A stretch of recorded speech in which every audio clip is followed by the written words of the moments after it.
Hey everyone, I'm Ben from the Techies, and welcome to the first video in our series on web security. In this video, I'll be covering some general security guidelines for ensuring your security online. This video is intended to provide some basic guidelines for web security, including behaviors to avoid and best practices for protecting your information.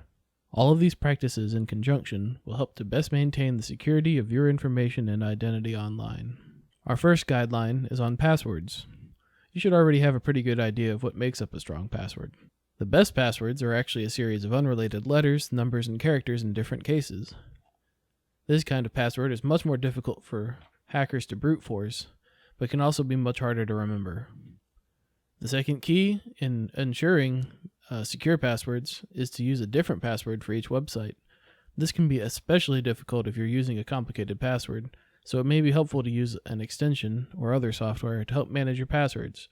We'll be covering some of this software in a later video. Our second guideline is only to submit data online if a website is encrypted. It's easy to tell if the website you're using is secure. Check the URL for an S after the HTTP. Another sign is that the website will have a lock in the upper left-hand corner.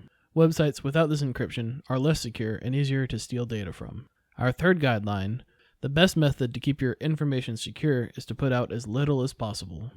The more information you share about yourself, the easier it is to get. As a general rule, never post any contact information online, including home phone number and home address, or your cell number, or even your email if you can avoid it. This includes social media websites.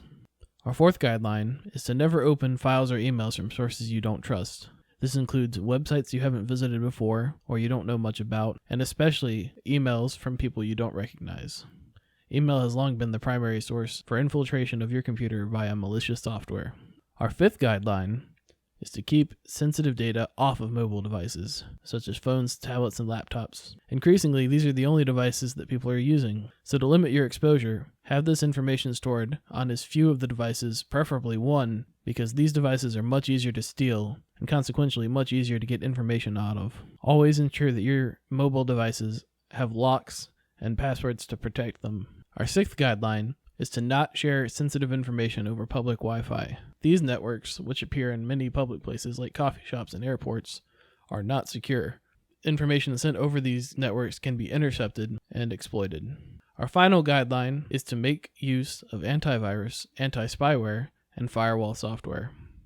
We will be covering some of this software in later episodes, with recommendations for which software to use. By utilizing these practices, you drastically reduce your risk of exposure.